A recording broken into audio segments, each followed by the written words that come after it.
Gunmen have attacked and burnt down the Department of State Services and the Federal Road Safety Corps offices in Nnewi, Anambra State.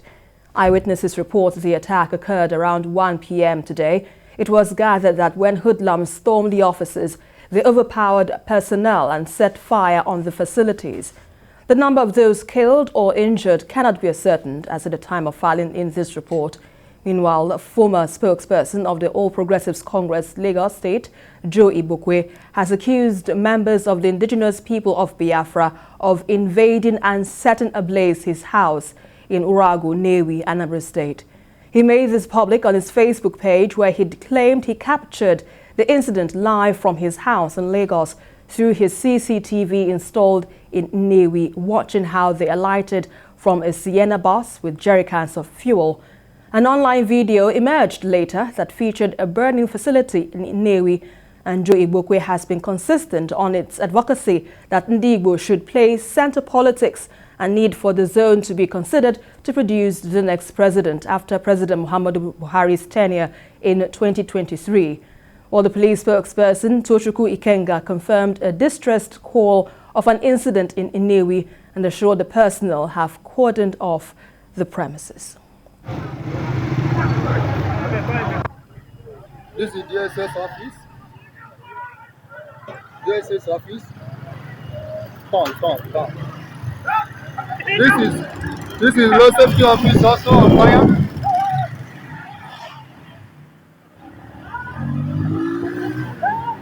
DSS office.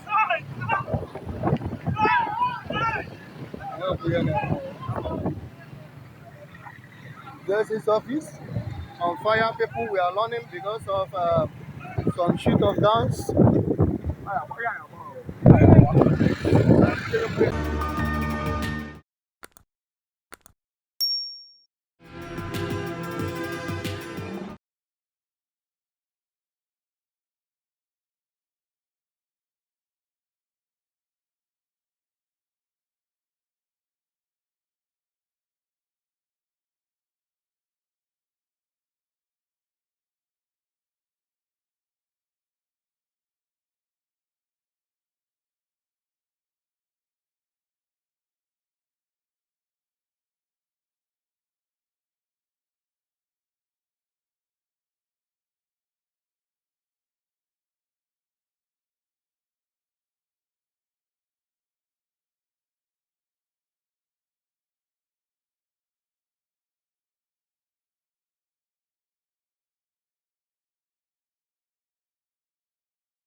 Mental health treatment just got a boost with the commissioning of a new mental health rehabilitation center in Lagos State. The center, called Ile Ayo Operation Better Life, is commissioned to offer free mental treatment and rehabilitation to drug and substance addicts as well as vulnerable youths from underprivileged communities in Lagos. According to the 2018 National Drug Use Survey, Nigeria has over 14.3 million drug users, of which 3 million suffers from drug use disorder like mental and psychological conditions. 2018 National Drugs Use Survey revealed that there were up to 14.3 million drug users, of which close to 3 million suffered from a drug use disorder. To help eradicate the use of substance abuse and rehabilitate drug-addicted users, Freedom Foundation, a non-governmental organization, in collaboration with Lagos State Government, opened a new treatment and rehabilitation community center in Lagos. The center, which is named Ile Ayo, Operation Better Life, is built to offer free mental health care treatment, psychiatric evaluation, medical evaluation, case management, and intervention programs to drug addicts and vulnerable youths from disadvantaged communities in Lagos, but most importantly, to give young people hope for a better life. It's interesting to know that for every single person who walks on the street, there is that desire to contribute somewhat to social transformation and development. And at the core of this is to ensure that we unlock the potentials of so many people who don't have that opportunity on a daily basis to engage. The Chairman Board of Trustees Freedom Foundation, Dr. Tony Rapu, said as a medical doctor, it has always been his vision to help rehabilitate drug and substance users. Was working to help people off the streets. But then shortly after, I entered into my call as a pastor. But even in those years as a pastor, my passion was still with these men and women who were on drugs and who were called miscreants on the streets. The Lagos State Governor, Mr. Babajide Sanwo-Olu, who commissioned the center, said the vision of the center was in line with the vision of his administration. We need to probably think out of the box and collaborate with you, and so that we probably don't know it all. Let's just sit down and see how do we push people in, how do we push people out, and get it, in a sustainable manner. So I'm willing and I'm ready to say to you that I'll continue to take those calls. Let's come together again and review our strategy and work also with some of the houses that we have. The goal of the center is to rehabilitate 1,000 youths from drug addiction yearly. Nelson Etta, TVC News, Lagos.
secret wealth and dealings of world leaders, politicians and billionaires have been exposed in one of the biggest leaks of financial documents.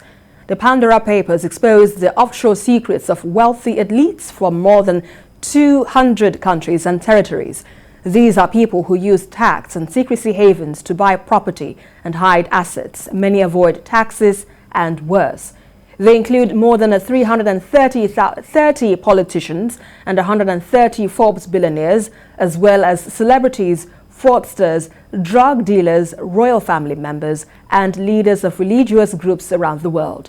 The papers show how former UK Prime Minister Tony Blair and his wife saved £312,000 in stamp duty when they bought a London office.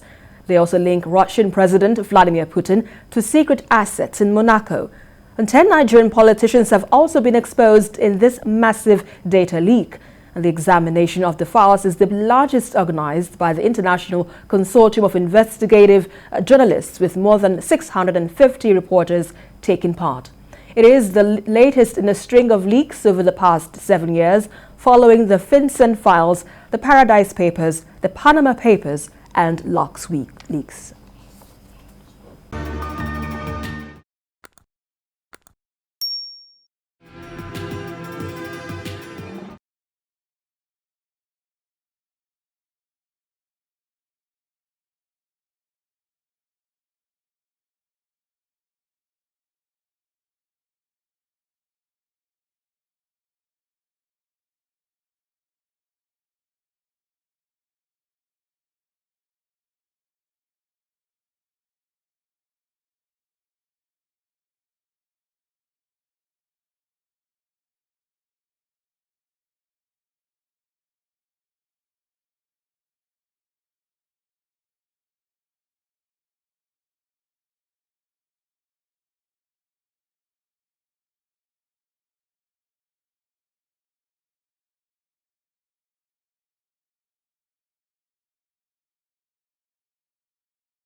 Well, to Abuja now, the United Nations Peace Volunteers has appointed more women as peace and advocates in Nigeria aimed at meeting the Sustainable Development Goals.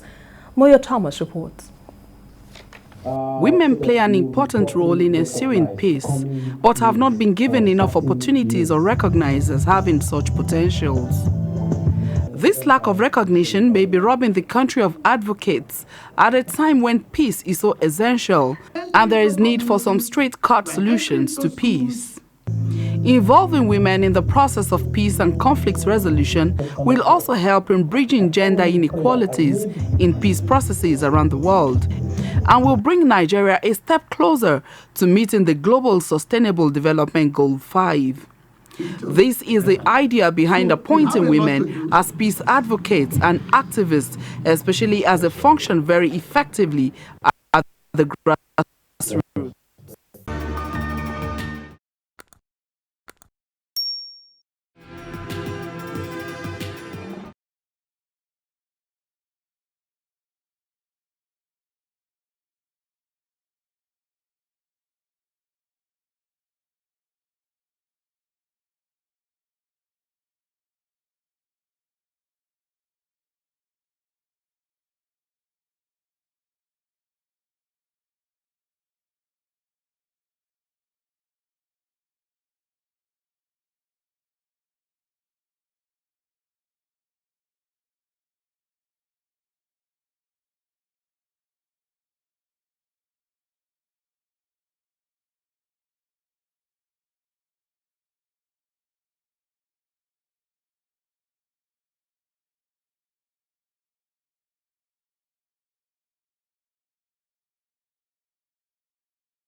Some students of IBB University Lapai may be forced to discontinue their schooling following a new hike in tuition fees. Correspondent Chenami Bamiyi speaks to these students and their parents. IBB University is a state-owned university established to help close the educational gap in tertiary education in Niger State. Before the start of its 2020-2021 academic session, the university management increased the tuition fee by 100%, and this has not gone down well with the students. Most families are worried that the increment is coming at a time that they are struggling to put food on the table, and Nigeria's economy is struggling to recover from the COVID-19 global shutdown. There are fears that students who cannot afford this new increase might be forced to drop out of school. Honestly, the night I saw the increment, I could not tell my mom, because for the past 2 years we lost my dad, and it has just been my mom catering for me and my sisters and my brother, and then we have to pay school fees, house rent, and all that. So when I saw that increment, I couldn't bring it up to her and tell her this is what's happening. And then my sisters too just got admission, and we're all claiming non-indigent. Actually, that's really a bad idea, because seeing how things are right now after the corona stuff, things has been hard for most families. You know, it has been hard to even set 3 square meals daily. So now the hike in school fees, this might put an end to some people's schooling. No reason. To me, I don't see any reason why they increase school fees all of a sudden. What for? I don't know. It's much. I'm a widow as you are looking at me. I lost my husband almost 2 years ago now. Mother of 5. It's not easy. But how do we do? You can see everywhere my shop is empty, because I don't want to put stock in the shop. It will definitely affect them going back to school if I do. That is why I decided not to buy anything in the store and hustling up and down in order to raise money to send them back to school. Before the increment, returning students of Niger State origin paid 27,800, while new students paid 52,500. This is opposed to that of students from other states who paid 55,000 naira as returning students, while new students paid 93,000. But with the recent increase, new students from Niger State are to pay 95,000 naira, while returning students are to pay 50,000 naira. Returning students from other states are to pay 100,000 naira as opposed to 55,000 naira, while new students are to pay 150,000 naira. If you look at the the fees, the tuition fees of schools around the North Central, that of Lapa is the lowest.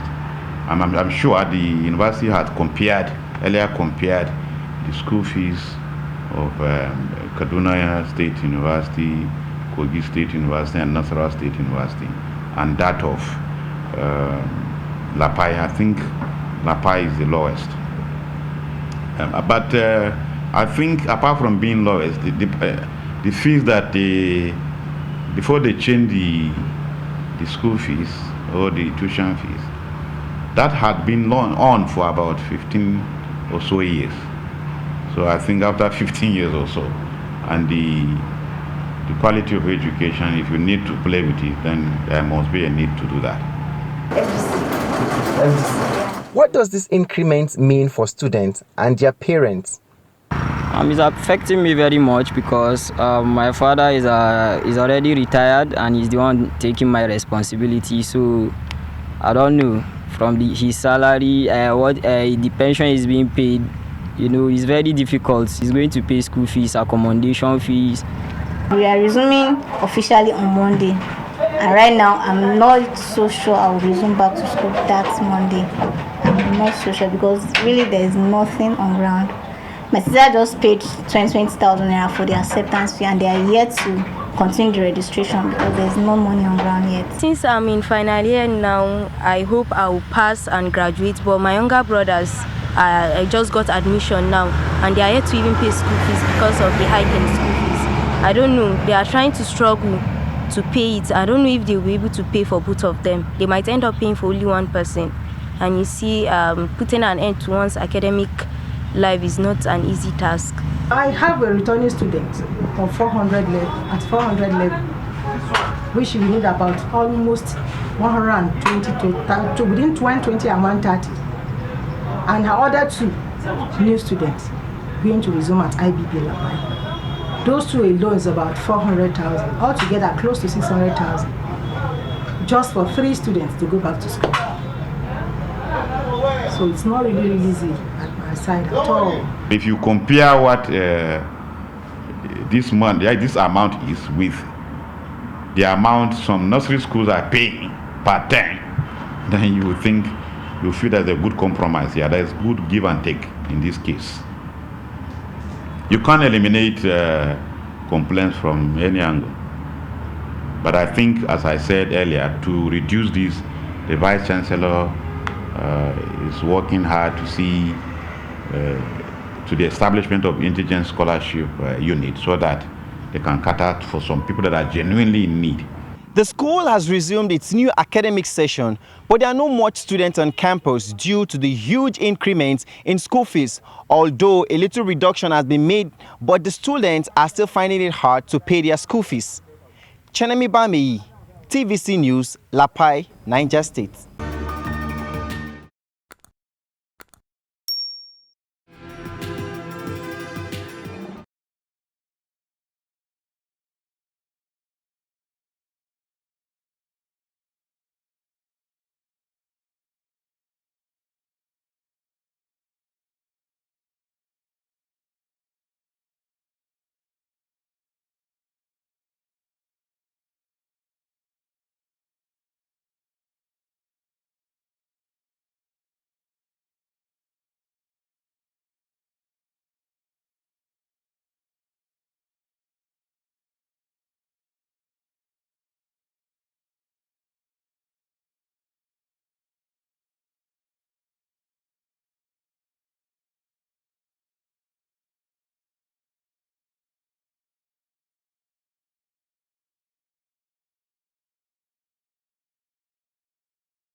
Well, now, the Cerebral Palsy Chess prodigy Maumo Ferdinand Mehunu is now in school.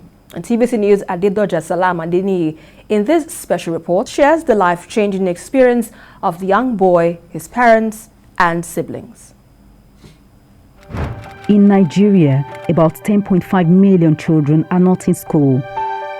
Nigeria's education ministry said the country has seen a leap of 3 million children out of school from 2020. This means more than 13 million children are currently not in school.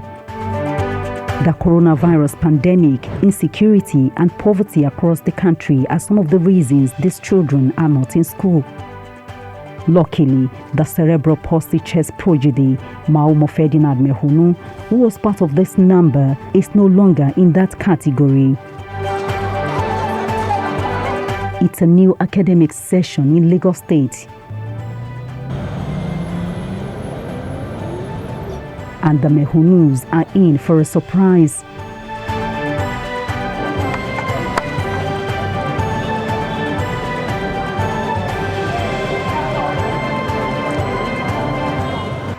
The chairman of the Lagos State Universal Basic Education Board is visiting to present Maumo his school uniforms and materials.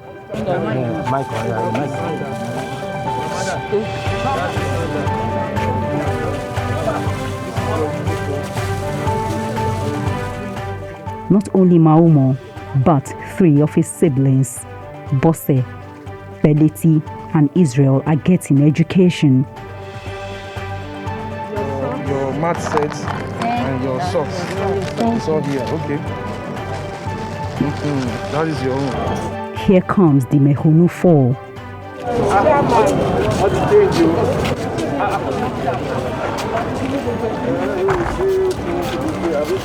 Then I will keep you here. You finish your primary school here and enter secondary school. From secondary school, you enter university in the name of Jesus. They are now the pupils of Waziri Umar Nursery and Primary School, Iwaya. This is a promise fulfilled by the Lagos State Governor, Babajide Sanwo-Olu.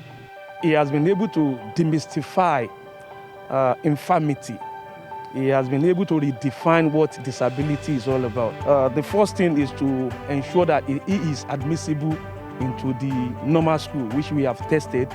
He has been able to show social interactions with his peer in classroom, and as such, we must continue to encourage him. This also shows that we must continue to encourage, show love, show care and concern to, special need pupil. That is what they need. All we need from the parent is to encourage them. That is what we call responsible parenting.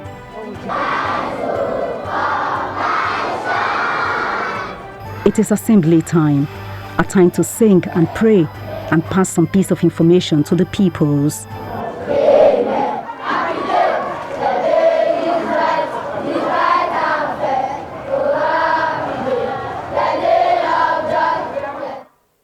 Bosse, the first child, is in primary 3. Maumo and Peleti in primary 1, and the last child, Israel, is in nursery 1. Writing might not come easy on the first day, but there is determination to learn.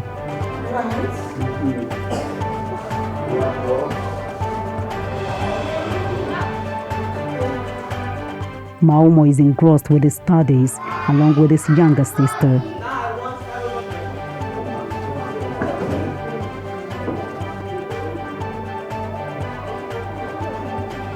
Now what sound is this? Everybody. Is this? As the children are busy learning, their parents wait. And we wait. Jesuwame is still in shock at the turnaround in her family. She says if this is a dream, she does not want to wake up so soon. Ọlọ́run mo dúpẹ́ lọ́wọ́ Ọlọ́run. Ọmọ Maumo Ferdinand.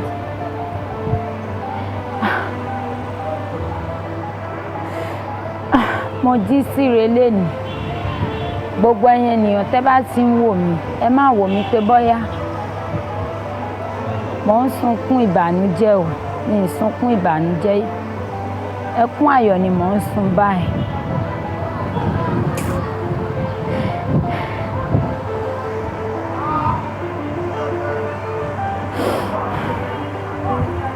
Maumo. Ọmọ yẹn tí má ti ro gbogbo ẹ̀mí lè ro tán sórí ọmọ Maumo Ferdinand yìí. Àìmọye àwọn ọmọ tó máa ń pè nínú gọ̀rúgọ gbogbo èèyàn ló máa ń bu bẹ́ẹ̀ àti ọmọdé àtàgbà.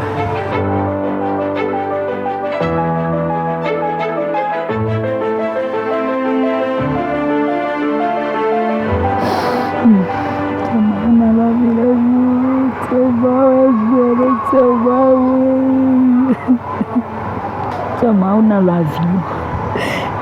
Solo ese cado lo llamo ponida una dice do kwacha.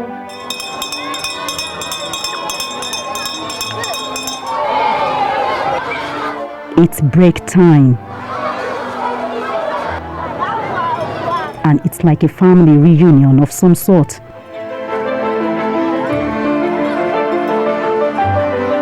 Ferdinand will catch up fast. Because children learn from each other, they learn from one another. 16-year-old Bosse is the oldest in her class. I am special. You can't see. You will see. Inú mi dùn fún ọ torí pé Ọlọ́run àti gómìnà àtàbúrò mi torí ẹni mo ṣe wà ń bíbá inú mi dùn gan torí ẹni mo ṣe wọ aṣọ inú mi dùn gan. Wọ́n tí mo fẹ́ ṣe ohun iṣẹ́ dọ́tọ̀. Mo láìpẹ́ tí mo fẹ́ ṣe. Lẹ́yìn ìgbà tá a bá ti kúrò ní sùn, ohun tó máa kọ́ wa nílé, ohun ni mo fẹ́ ká tètè mọ ìwé yẹn dáadáa. Congratulations, guys. Good to see you guys. Beleti, this is Israel. Well, Maumo and his siblings will be the first set of people to go to school in their family, both maternal and paternal. And for them, this is a great deal.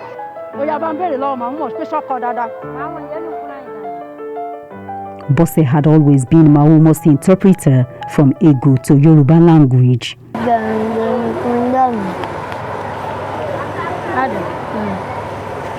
Ó ní pé bí àwọn ṣe wá sí sílé ní inú àwọn dùn gan-an lẹ́nu pé àwọn wá sí bíbá yìí.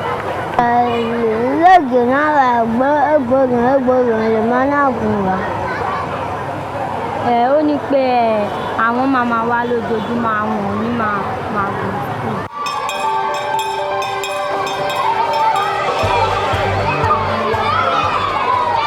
It's 1:30 and the day is over for Nursery 1 to Primary 3 pupils.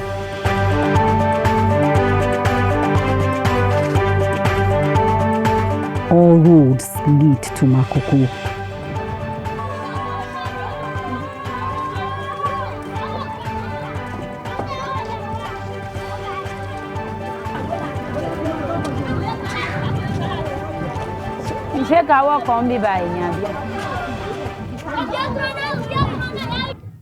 From here, we need to take a boat to Shogunro, where they reside.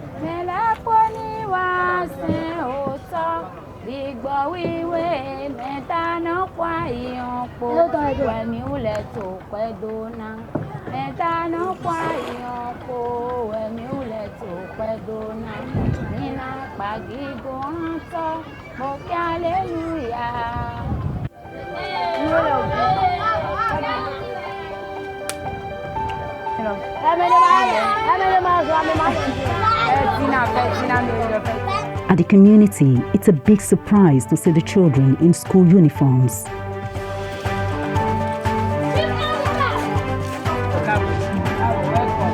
They are the signature of all eyes.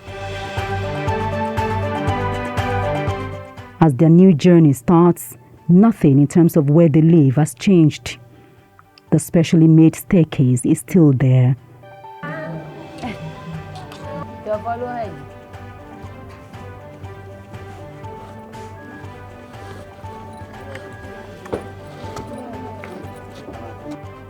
The holes in the roofing sheets are also evident.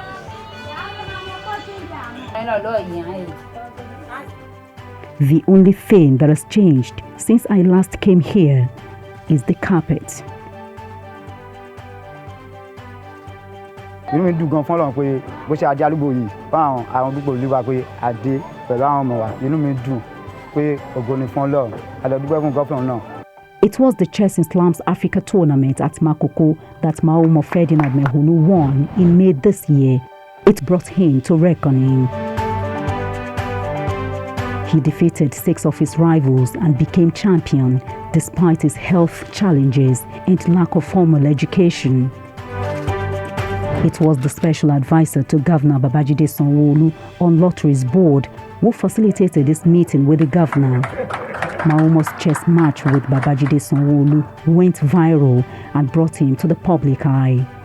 And that was the beginning of this new story. For me, when I read Ferdinand's story, as in I just read it like normal story, but like 2 days after that, it kept on playing in my brain that no, this boy, because really for someone to have been born with cerebral palsy and to play chess is not an ordinary game. He wasn't even among the people that they brought to play the game. He looked through the window and was pointing that, he could do it. So, and he was brought on board and he won the tournament in Makoko.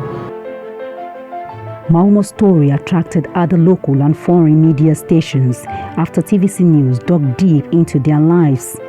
His story is laced with determination, courage, focus, and making use of opportunities when it comes.